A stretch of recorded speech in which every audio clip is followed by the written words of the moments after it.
and we are bringing a new, fresh podcast to you to talk about stories that we've experienced over the last 3.5 years, starting a Mardi Gras pro-cannabis advocacy and education crew, while having all kinds of adventures and fun and educating lawmakers and really just helping us through life too, through a really crazy dramatic time with COVID and being moms and lifestyle changes and partnership changes and the ebbs and flows. So we're going to talk about how cannabis has changed our lives, improved our lives, and continues to do so for not only us, but our friends, our community, and hopefully we can move in forward motion and progress for change within the cannabis regulation space to help more people have access to a plant that we feel is, you know, a God-given, beautiful medicine, really. Right. And that's a long road ahead. It is. But in the meantime, we also focus on helping people getting education out there so that it's not so scary for people like it was when we first started using it. Yeah, I was someone who was not pro-cannabis until probably 6-7-ish years ago. And I came from battling breast cancer, and I was in the military, and ebbs and flows of mental health challenges, and long story short, being put on a plethora of prescription medications that made me feel a little wackadoodle crazy, more than I already am, and I felt like there had to be a better way. I started researching holistic avenues to help me cope with the things that I was dealing with at the time, especially battling cancer. And after being put on so many prescription medications, I felt like, I was only 30 years old and I was addicted to prescription medications at the hand of a doctor. Of course, you know, I'm a professional working mother, so they didn't really think that it was that big of a deal, but to me, I was slowly but surely going through a dark part of my life. So later on, when I discovered cannabis, coming off of all those synthetic prescription medications, it really changed my life. And then I got mad at the government and propaganda and all the things out there over the last 100 years trying to tell us that cannabis is so bad. And for, you know, some people it might be bad. There is a such thing as an allergy to cannabis. If you have an allergy to anything, you want to stay away from it. And some people react a little negatively to it, just depending on how they're using it. But a lot of people don't realize that you can use it in very small amounts and not get high. And you can use different types of the plant and receive, you know, value from it medically, and it's safe. Yeah, safe. Nobody in the history of has ever overdosed from cannabis. You might get a little, you know, lightheaded or woozy, nauseous if you use a whole lot of it, like a pound. No, I'm just kidding. But I am grateful that cannabis really brought us together. We've become very close, bestest friends, because we had a common connection in this plant that we felt has changed our lives. So, well, and it's changed our lives in similar ways too. You know, both working mothers. I was working in healthcare at the time, and to get my pain under control, I was given handfuls of pills with no problem because of my career. And but the human body, it all works the same with everybody regardless of your career, and the rate of addiction is so high, especially these days. And in our community, the rate of overdose is just staggering, and we are the #1 county in the whole state of Florida for overdoses. So this is really important for what we're doing, because we, even though, you know, being educated women, we were able to come out of it, but not everybody can do that. Yeah. And not everybody has the education and the hope that there's a way out, and there is a way out. And if cannabis had only been presented as a way for pain relief, as an exit, or mental health, the rate of addiction, there is still, you know, there are still people who will be addicted to any substance, and complete abstinence is the way to go. But for real problems that are managed with harmful pharmaceuticals, cannabis is an option, and I feel like people just need to know that. And it's a safe option, and as long as you're taught responsible ways of using it, and you're not Yeah. operating, you know, heavy machinery and driving high, you know, there is a way that you can medicate safely with it. And for those of you who are maybe watching outside of our community, we are actually located in Pensacola, Florida. So when she was talking about our county being the #1 rate for overdoses, that's Escambia County, all the way over here on the Panhandle, close to Alabama. So we're right on the Florida line. It's not Miami, it's not Tallahassee, it's not Jacksonville, it's not these bigger cities that are part of this epidemic. It's right here at home. So we feel that we bring a lot to the table to help people understand this isn't a gateway drug into all these other harmful things. This is an exit opportunity, an option for people to use, and you don't have to smoke it. There are people out there that think, oh, I just don't want to smoke weed. I do. She does. We enjoy it. It's okay if you do. But if you don't want to, there are edibles. There are tinctures. You can cook with it. You can make butter with it and bake brownies with it. You know, like there's so many different avenues. And we have connections through our community too who are legally making infused goodies that, you know, we bring to the table so people know that these options are available to them. And it's like navigating dispensaries is kind of challenging sometimes. It's overwhelming. There's so many in the area. Even trying to find a medical marijuana doctor can be challenging because it's not the cheapest thing and insurance doesn't cover it. So we help people understand how to go about getting their medical card, what you need to do. And if you don't have all the records, we can help you figure out how to get them. So that way you can local get a cannabis card. friends here. Yes. So we are resources and we have a good time with Mardi Gras. We do. So should we talk a little bit about how we got started? Yeah. So the Krewe de Kannabis was established 4/20/2020, right when COVID was pretty much shutting the world down, except in Florida because we kind of stayed open, right? Woo! Yeah. But no, I mean, we did have some shutdown, of course, and tough times. And prior to that happening, we all got together. Well, there was a group of us moms who got together at the Mardi Gras parade in February, downtown Pensacola. It was a gorgeous day. We brought our kids out there, and a lot of us, a few of us were newer to the area. Some of us have been, you know, locals their whole lives, but we were still kind of getting to know each other as a friend group. But we all came together because of a common bond of we're canna moms. We use cannabis and we're moms, and we want to be able to talk about it and feel comfortable And I actually with it. had really bad social anxiety You at did. the time. And this is another reason why we talk about what we talk about, because I didn't want to leave my house. I didn't want to be out in public, but I met you, and then, you know, I met you a couple times, and I came out, and I met a couple more people, and it was just having the same people that would, you know, the people that believed in the plant like I did, and didn't judge, and just gave me a safe place to feel welcome and supported, and it really made a big deal. But on the other side of that, cannabis helped me so much come out of my shell and be able to go out in public, and like we talk about it now, and people don't know that part of me. But I was scared to talk to people. I was scared to be out in public, but I showed up, and there were sirens and all these people yelling, and you know, I had my kids out there. So it was really kind of nerve-wracking for me. It's a very overstimulating But day. it was very, very exciting and very fun. We had a really good time. Yeah. So when it was said, like, we should start our own crew, that was just the really the best idea I'd ever heard, because now I can go out and do things and have this supportive community and these people, you know, who I feel safe around, and just, it's just really a one love community. Yeah, it really is. And we are co-ed, we're not just women. And it is a 21 and up crew. Just, you know, and to stay in support of the laws. But of course we do a lot of family friendly events where we'll have, you know, picnics, and we'll have, you know, different things that we are participating in or hosting where we allow families to come. And we just make sure people are respectful and they know, you know, their limits and what they're using with their medicine. And always follow the law. That is one of our most important things. Yeah, and we're not here to break the law. We're just here to try to encourage positive change to the right side of the fence that we feel should be given for a medicinal plant.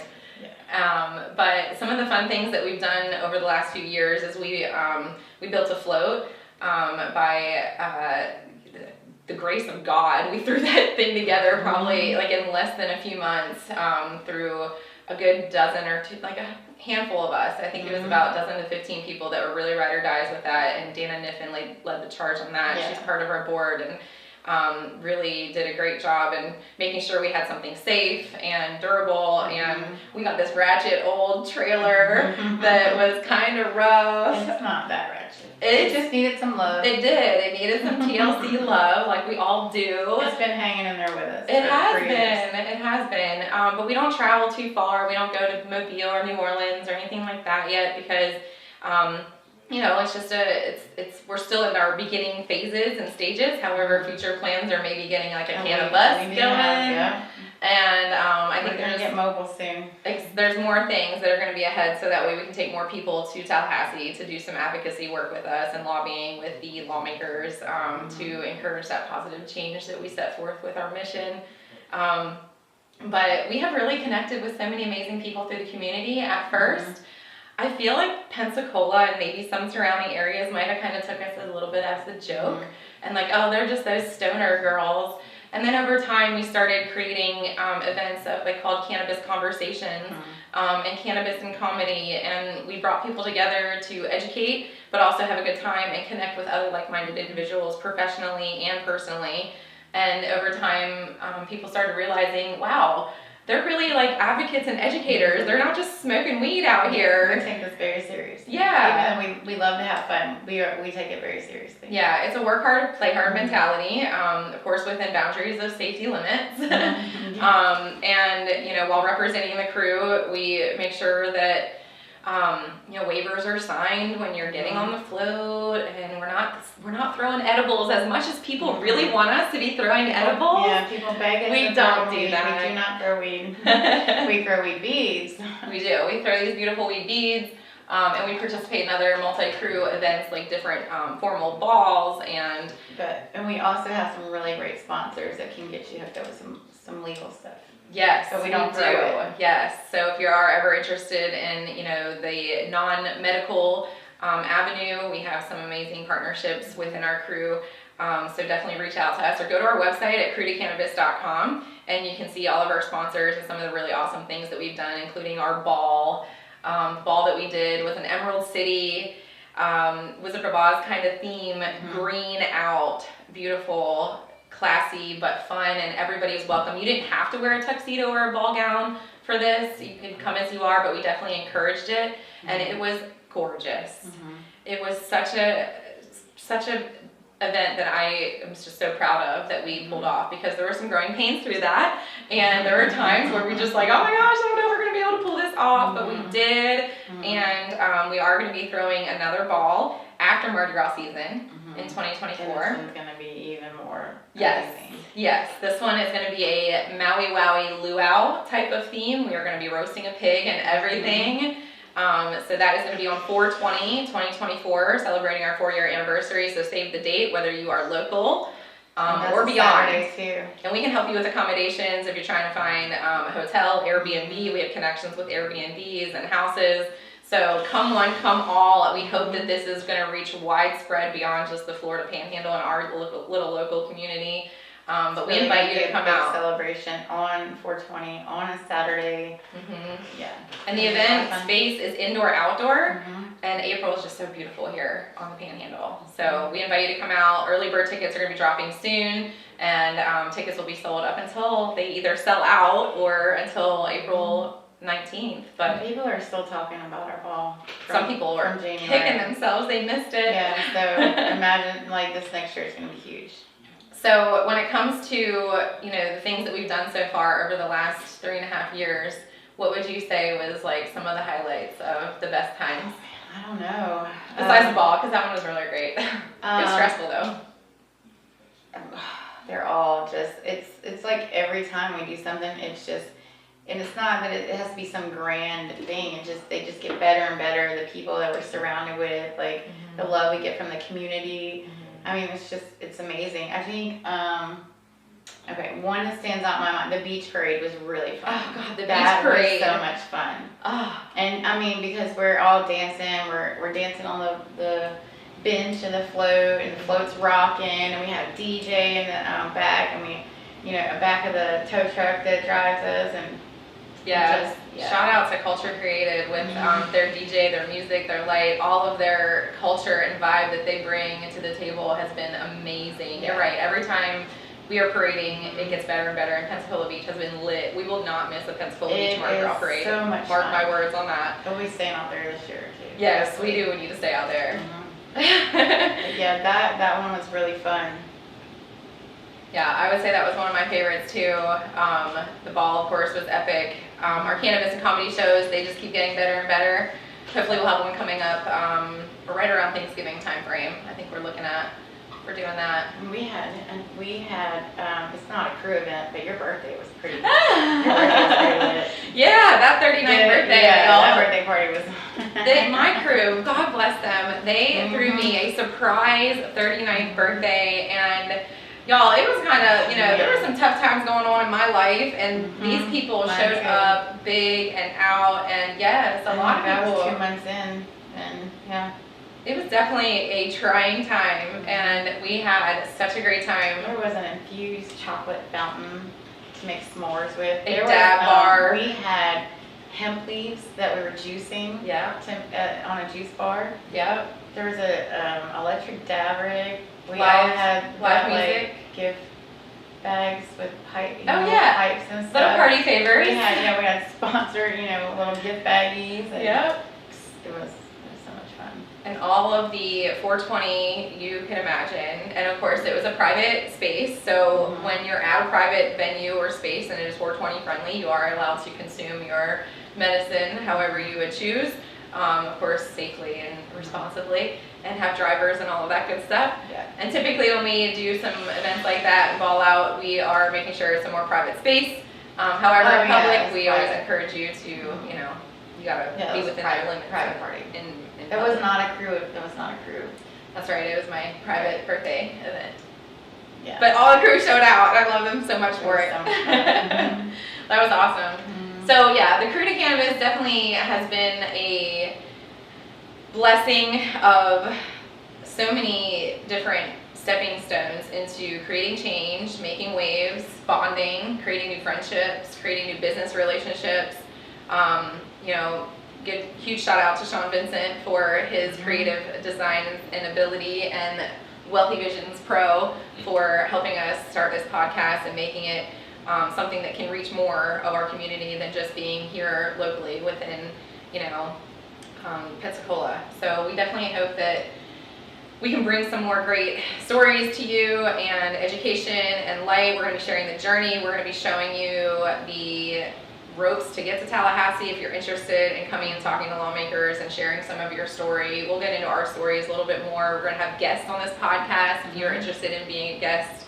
If cannabis has changed your life or influenced your life in some way, shape, or form, and you want to speak to the world about it, we would love to invite you to come and talk to us and be with us here or along the way. We have a private yet public supporters are welcomed into a group called the Buds of the KDK on Facebook, so you can find that group, and you can find me and Crystal there. You'll be the first ones to know of any events and anything that is happening, because we don't post everything publicly, but we do want to make sure we invite our supporters and not just our crew members, because there are people that want to come along that aren't necessarily wanting to join the crew.